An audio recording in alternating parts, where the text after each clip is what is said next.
Welcome to the RKD Group Thinkers podcast. I'm your host, Justin McCord. With me is Ronnie Richard. Ronnie, I didn't smack. I'm impressed. Well done. Oh, You I just did. Dang it. Listen, what a thrilling conversation we just had with this guest. Someone who brings a wealth of experience, and I feel regrounded in some of the principles of communication, period.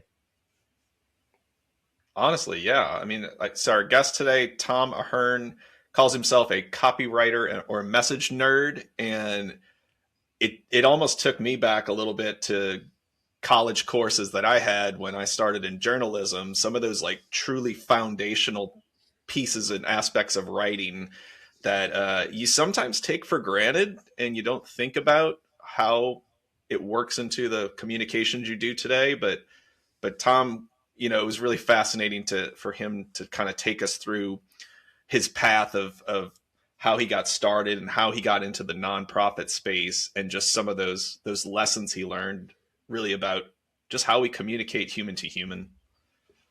And headline to headline. And so for the message nerds, the communication nerds,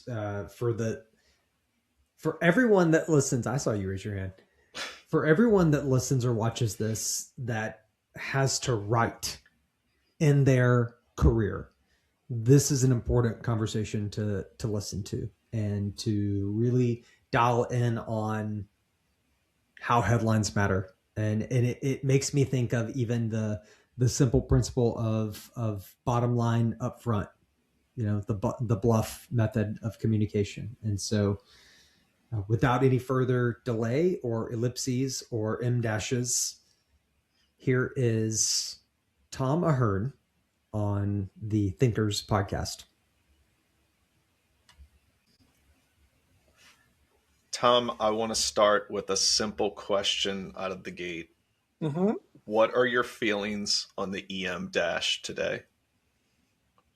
The M dash? The M dash. I wanted to be clear on which one.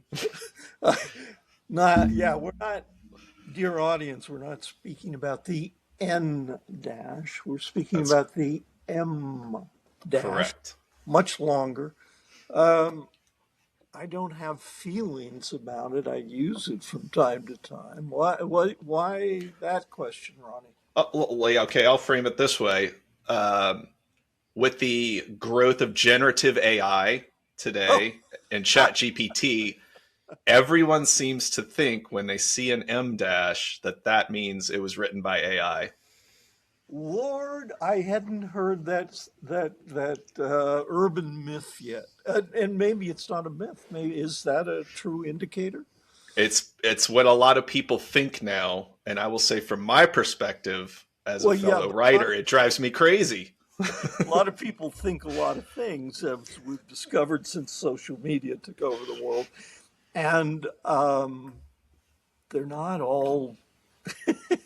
Is it true? I'm asking you guys, you're professionals, you know the answer.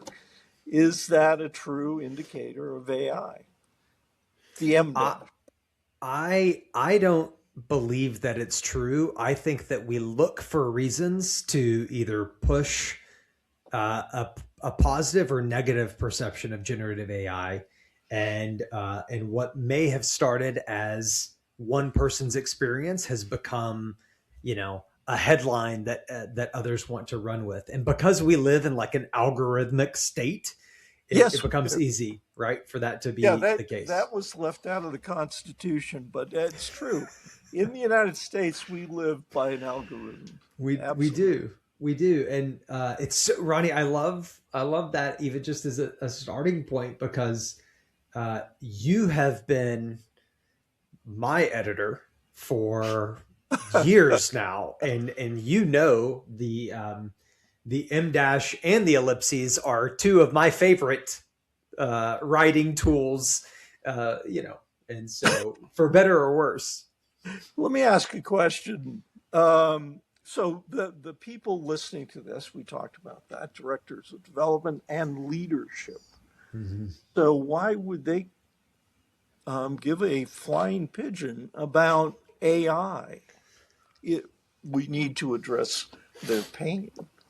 Well, I It's a great think point. it's a great point. I think the reason why is that there is discourse.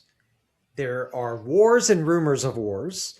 There are pressures that leaders face, uh, and so I hear from our clients and other leaders that the use of AI, both at a high level into the tactical level, it's Right. a board level conversation, and so it. Why would the board get involved in tactical beep uh, like AI? Well, why would the board get involved in tactical beep at all, right? I think that it's Well, it's the yeah, nature no, it's the nature of those relationships, which are complicated to say the least. um, complicated. No, neurotic. Yes. so uh, complicated and neurotic, those are interesting ways to even think about fundraising overall. And so you know, Tom, you have been in this space since 1980. Not in this space since 1980. 1980, I was just getting my first, full-time job in something related to marketing, which was public relations. That was not an well, it happened to be a state agency, so I worked with nonprofits. We were not, we were a government agency. And then I went into a big technology firm for 5 years where the contracts we were bidding on were worth hundreds of millions of dollars. And from that, I opened up a small ad agency and we did quite well. And then around 2000, fundraising came in the door for What? me. How did that door open? What was the entree? Right. Well, my wife had been a consultant to nonprofits since 1985. And it was kind of funny when she came home because, it was like, I'm going to set up a consulting business for nonprofits. And yeah, the first thought is, well, that's a great way to go broke. Um, they don't have any money. Why don't you consult with people that have deep pockets at least? Anyway, she did. She was quite successful, and around 15 years into her career as a consultant, she was speaking internationally and blah blah blah. She asked me if I could write a direct mail letter for one of her nonprofit clients, and I thought, I don't know. Maybe. I I've written plenty of sales letters. I was a trained sales copywriter, and I've sold all sorts of things successfully. And so I Had you thought, done direct mail before? well, that's what I meant. Okay, yeah, Mm. just Yeah, yeah. no, I had done direct mail. I had been trained in direct mail. Direct mail was where you get your scars and where you get your real knowledge and you worship response rates and all the good things that are so important. KPIs, leadership, those are, response rates, that's a KPI. Anyway, so the first stuff I did for the nonprofit world, I did for free. I had no idea, whether it would work or not. It must have worked okay. I got better and I got specific fundraising training from people like Mal Warwick and Jerry Panis and Martz and Lundy, that consulting firm. Yeah, Yeah, those are some of the greats. Like those are amongst the pantheon in the nonprofit direct marketing Oh, I can go space. higher than that. I can go up to Jerry Hunsinger, who I subscribed during the 1990s. Jerry Hunsiger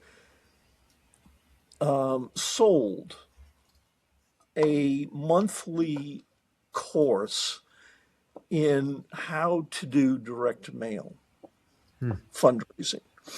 And I I bought that course. Now you can get the very same thing for free on Sophie.org. All his lessons, is like 80 of them. Really? Yeah. Oh Huh. my God, what an asset that is to our industry because it's all free, and generously so. They really don't, they ask you for support, but they don't make a deal of it. Um, anyway, yeah, yeah, yeah. You've you you have this connection, even over the last 26 years. You have this connection to the world's best donor communications practitioners. I do. Uh, We what have all met you each other. what have you learned from them? What are the lessons that stand out, that these are the things that separate good from great in donor communications? We all read the same books. That was the first tell. You I started getting invited to speak at AFP chapters, the local chapters. Then I got bigger and then I got bigger. And the reason for that was I seemed to be the only person that I met in fundraising who had ever been a marketer. I mean, a commercial marketer who lived and died by sales. Uh, I mean, some people had that in their background a little bit, but they weren't students of it. I was a student of marketing, the tactical side, not the research side. Yeah, I, yeah. I, I mean, I basically just, if somebody came along and told me something that sounded 51% true, I'd just run with that and try it. Um, I didn't need 100% proof. Mm. Uh, anyway, I golly. Okay, so here's what's fascinating, and why it gets me excited to hear you just share those examples, and even your path. I learned direct response by way of writing newspaper ads. So direct response newspaper ads yes, uh, favorite. That that is the were best stuff. right. If everybody could go to boot camp for newspaper ads, um, we would have much better communications coming out, much better And offers for one thing. yes, and inspired equal Where you learn parts. an offer, what is the structure of an offer? Right. How valuable is that headline? Whoa, it's really valuable, et cetera, and et cetera. and it was under a gentleman named John Spolstra, who was an executive in the sports world, and a master direct marketer in terms of using direct response print ads to sell tickets. Yep, And so he took me to school off of equal parts Ogilvy, and so studying of course. the work of Ogilvy, right? That was the And one thing, no matter who you met, mhm, if you were both discussing Ogilvy, you knew you had found a soulmate. yeah, and then the other part was the Peterman catalogs, and studying those. And so that's it's so interesting because it is in its own way that was my boot camp Yeah, in well, the early that aughts. So that's true. I mean, people. I Yes, all of the above. Peterman is a particularly interesting example. I mean, it yeah, it became is. a cultural thing through friends too. Yeah, yeah, right. Crazy. Yeah, Yeah, yeah. yeah. So anyway, you basically study the tides going in and out of culture and try to fit your messaging in there somehow so Mm-hmm. it floats rather than sinks. Right. Uh, yeah. So, so Tom, when you're making this move into starting to work on fundraising and starting to write for fundraising, direct mail appeals, what what sort of learnings did you take from the marketing side and the commercial side that you brought into it? And then on the flip side, like what were some of the things that were different that you had to sort of adjust and adapt to? hmm Um, it was interesting, right? My wife, Simone, told a story. We co-wrote a kind of standard text on fundraising called "Keep Your Donors," and it's a big, fat book that is used like in college classrooms sometimes and so forth. So a lot of people have encountered it, whether they read it or not. Well, it's a big, thick book. So Mm. we knew we weren't going to have kids, so we built a house together that had was built around two home studios, basically. So we had home offices in 1988 before home offices were very, they were still weird. The IRS didn't even know what to do with them. And anyway, so I'm up in my office on the top floor, and she's in her office on the second floor, and she described me thumping downstairs with a direct mail appeal from some charity that she worked with in my hand, shouting, "Who are these people? What do they think they're doing? This sucks," which you heard a lot in our house. I started analyzing donor communications uh, as a self training operation, as well as trying to provide a public service, taking marketing principles and applying them to what I was seeing. And so I started looking at, dozens, then hundreds, then eventually thousands of pieces of donor communications. The light bulb for me went off when I had about 60 donor newsletters in front of me, spread around on the floor, because I was going to be doing a talk, and they were all the same, and they all were horrible. They borrowed, they had what I perceived at the time was that each charity, when they were presented with the communications problem of how do we do a newsletter that goes out to our supporters, they would borrow from some other charity. Well, this is what they do, and we'll do it too. And the principle that was seen to be operational was that if we tell everybody how great we are, we will raise a lot of money, because they'll reward our success. Um, and they couldn't write headlines worth a lick. Now they're publishing a newsletter, and the market is right on the edge of the internet interrupting everybody's life. We're talking 2000, 2005, and the internet is about to actually, the polar ice cap is about to melt, Mm. because in 2007, Facebook goes public and the smartphone is introduced by Apple. Boom! Well, and even like rewind just a second to, as you said, 0405, the tsunami and Katrina and the launch pad that those, like Oh, the launch pad for those into digital, oh, even in the early days where it was, your website was a brochure. When then was like Katrina? Was that 2004, oh 5? five, oh Oh five, five. yeah, yeah, Oh, 05. yeah, Yeah, well, that was the first time I think a lot of the country said, "Woo, we're not as smart as we think we are." yeah.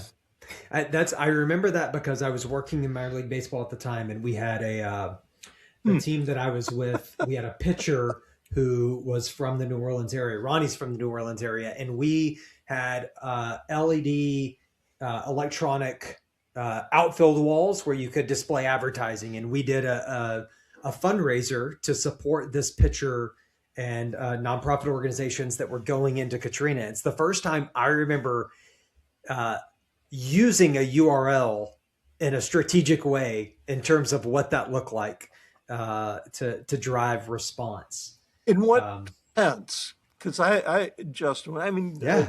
give me a picture in my head. What do you mean? Well, so we were using, again, 2005. We were telling people in stadium to go to a URL to make a gift in support of Katrina relief efforts.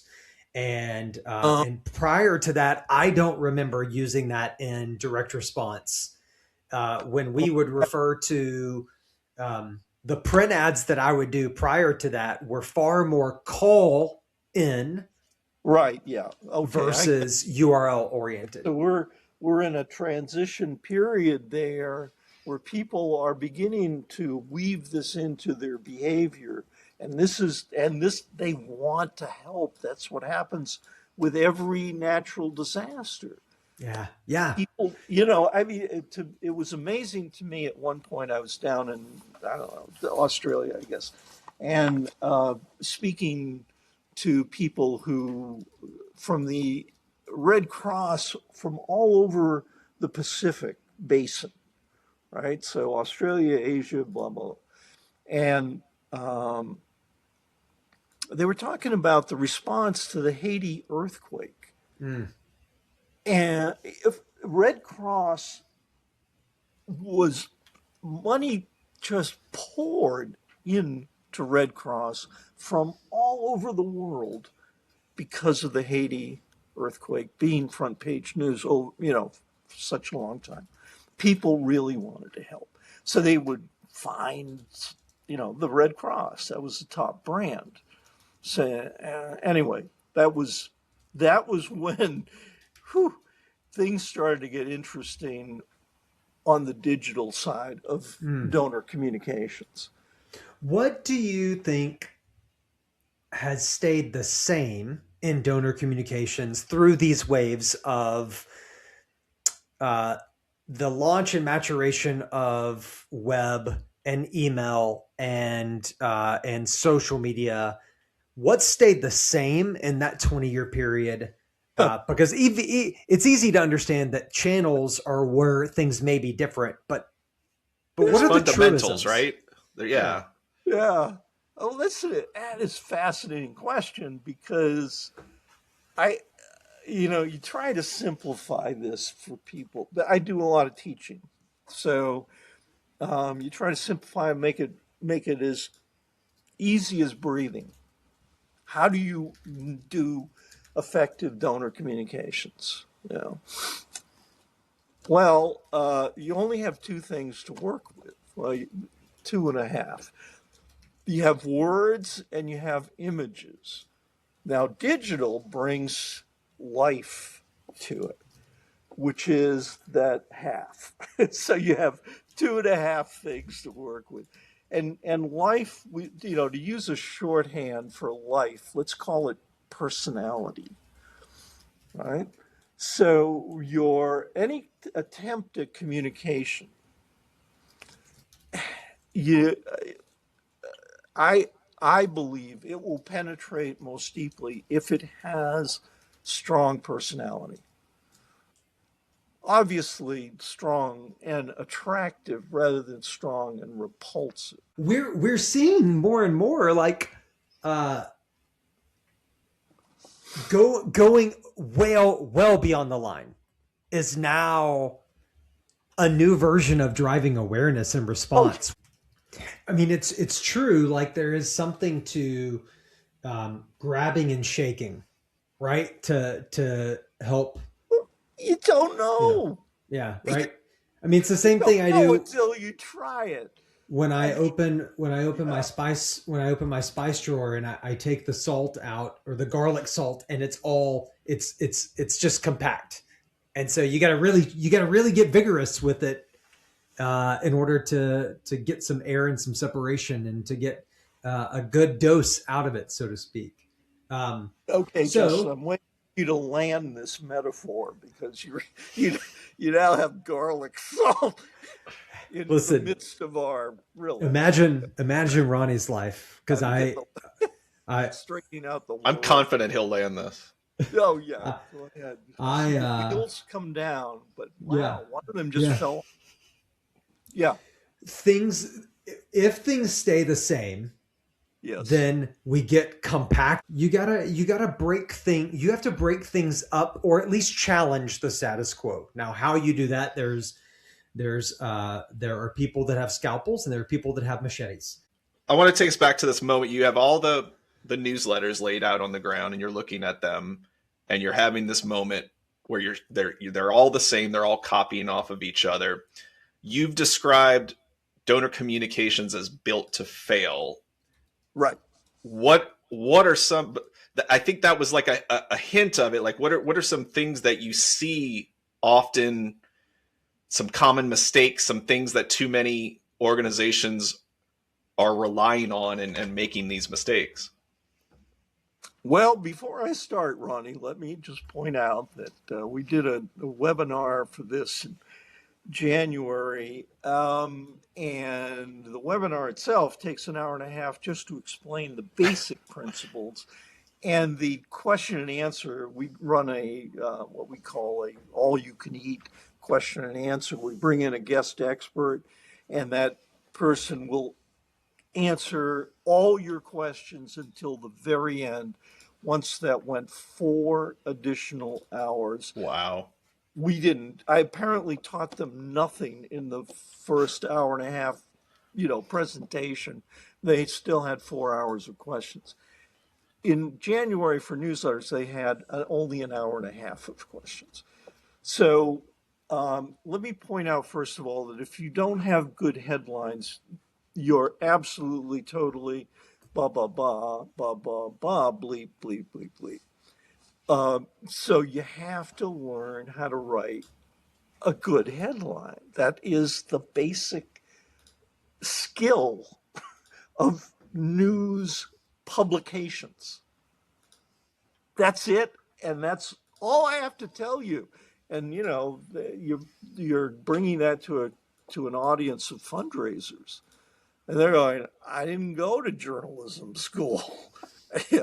And I don't know how to do that. And you don't. I mean, we're mostly taught how to write, like in 10th grade English. And what are we writing? Essays, book reports, crap that, is not meant for a public audience. It's meant for a teacher who's got a, all too ready red pen. Um, the thing that I would say crystallizes the major problem of donor communications outside of the major agencies. You guys do not make mistakes with your clients. The major agencies do not make mistakes with their clients. They work very hard not to make mistakes with their clients. They learn all the time. They are learning operations. And so we'll put them aside. That services about, I'm going to guess 3% of the nonprofits in the world. The rest, Yeah. or poor dears, are doing this themselves, Mm-hmm. often with a board that is everything but helpful. So they're flying Yeah. in the dark, is what you're saying, essentially. Like They do not know how to sell. They do not know how to write a headline. They do not know how to put together an offer. We were talking about offers. in magazines and newspapers. That's where you learn communications. Hmm. Until you learn those skills, you're not communicating, you're broadcasting. Communication means you're getting a response. That's my definition. Message sent, message received. I mean, it's no different. Tom, I've got a 17-year-old and a 15-year-old, and I tell them Bless your heart. all the time, like, just because you said something doesn't mean that you communicated. And do they listen to you, Dad? I say the same thing back, I think. It's true, right? They tell you. Yeah, right. So it is and I was taught that it is on me as message sender to ensure that message recipient can understand what it is that I'm sending. Now I can only control what I can control, but like there is a pursuit of clarity in that escapes us. Their entire life is learning now. I forget how awful school was and so forth. And then listening to your parents, come on. Yeah, Ugh. right. Yeah. Wait, man. Yeah. So, okay. So given, given the space that we're in, to what extent are you optimistic about fundraising versus to what extent are you concerned about fundraising? Oh, I'm not concerned about fundraising at all. I am not. What was the first part of that question? Well, to what extent are you optimistic? Like how in terms of the future of fundraising, not now, but 5 years from now, 10 years from now. Is the garlic salt container half full or half empty? Thank you for bringing it all together. Thank you. Yeah.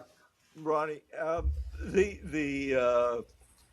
my answer is, first of all, people are innately generous. Is this something I've observed? Yes. Is it something I know from neuroscience? Yes. Is it something that I see all the time in huge numbers?